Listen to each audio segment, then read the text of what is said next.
Next up on our list, we got Diary of a Wimpy Kid, The Third Wheel. Let's see what the back says here. Love is in the air, but what does that mean for Greg Heffley?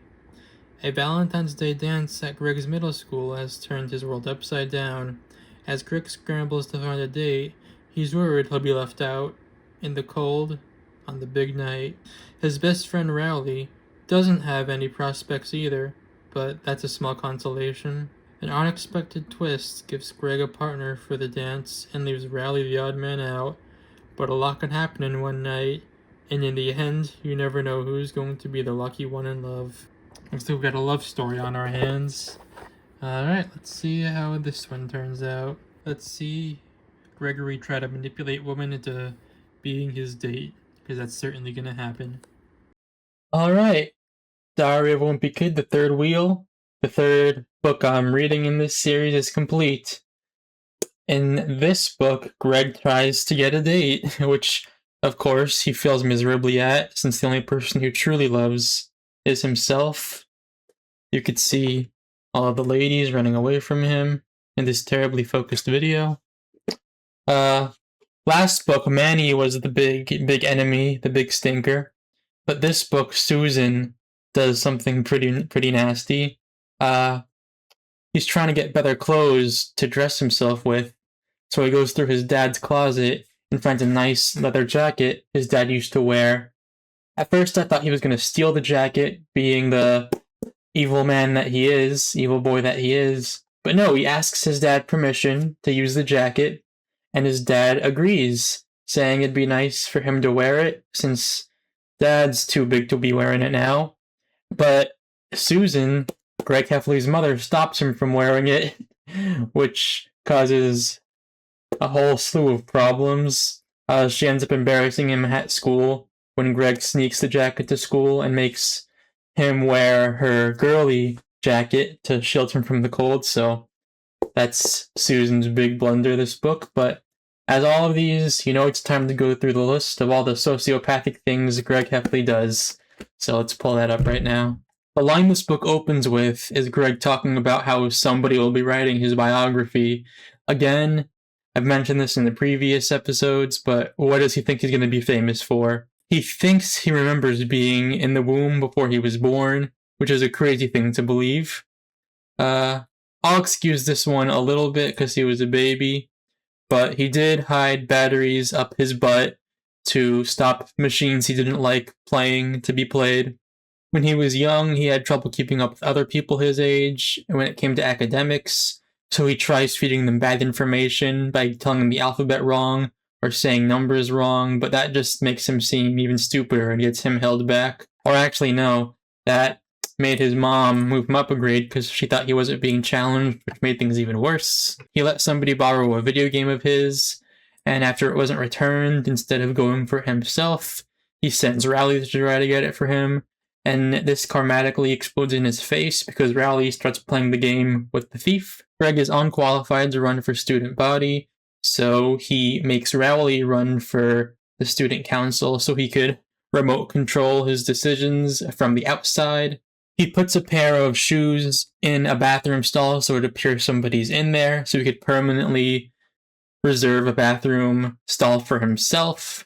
He believes that he's entitled to a date because he hasn't been misbehaving like the other boys who have been flinging mashed potatoes on the ceiling or pantsing people. This one might be my favorite. He buys a little Valentine's note for a girl, and he wants to save money. So in the note he says, if the answer is no, please give this note to another girl instead.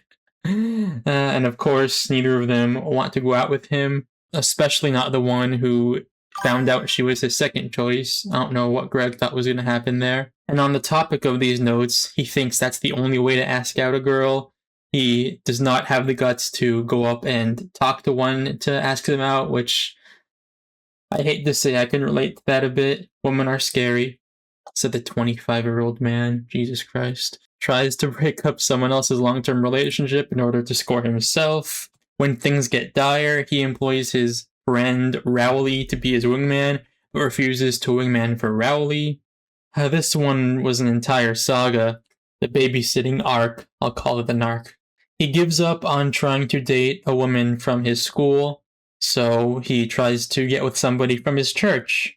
And one thing leads to another. He tries to impress this girl's family by babysitting for their young child. And I was thinking Greg was going to mess this up all by himself, but at the beginning he didn't. He actually gets tricked by this young child and ends up getting himself locked in the laundry room by this little boy, who ends up biking all around the inside of the house, and he's stuck in a locked room, so there's nothing much he can do, except he's able to escape through the windows after experimenting for a few hours. And when he was trying to find a window to sneak back in to get the child to stop misbehaving, he ends up in the girl's room, and what does he do? He sleeps in her bed. And while he's dozing off, the parents come home and walk in on Gregory sleeping while the house is a disaster because of the little boy biking all around. And this one, I really thought Greg had something going here. He could have just explained the situation, said he was tricked and locked in the laundry room, but nope. He can't resist sleeping in somebody's bed instead of doing his babysitting job. He was so close. But the night of his school's dance finally comes, and he ends up going with a girl called Abigail, but Rowley is also tagging along, and the ideas are going as a group of friends. However, Greg thinks at the dinner they're going to have before the dance, she'll fall for him anyway.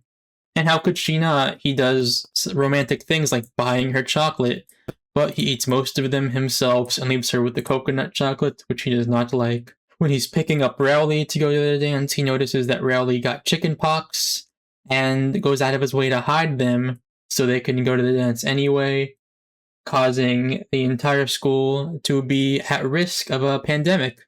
Of course, Rowley, with his infinite rizz, is making Abigail laugh, making her happy, and Greg tries to sabotage his friend Rowley. He does this by telling her he is not being funny on purpose, implying that he's just stupid. Rowley accidentally spits on Greg's chin, and instead of wiping his mouth like a regular person, he uses his date's dress as a napkin to wipe his chin while she is not looking. And finally, at the end of the night, Abigail is at a low point because her boyfriend ends up cheating on her, and Greg decides to dance with her to make her feel better, but he notices chickenpox and screams at her like she's some kind of hideous monster, which of course ruins the night. And in the end, Rowley and Abigail end up dating. This was a crazy book. I didn't even mention that his uncle won a lottery ticket for $40,000, so we'll see where that ends up going. But yeah, this is the craziest Greg has ever been. He treated Rowley pretty terribly in this book. Now that I think about it, Roderick wasn't in this one very much. I'll end it by saying a pretty funny joke that was in this one. When trying to get advice on the ladies, Greg asks the uncle, who has been freeloading on their couch after blowing money on lottery tickets, and his reasoning for going to him is that he's been married about 5 times, so he must have good advice, which is a funny takeaway from the fact someone's been married so many times. Next up, we have Hard Luck, so we can look forward to the new things that Gregory does that would violate the Geneva Convention. I will see you guys next time.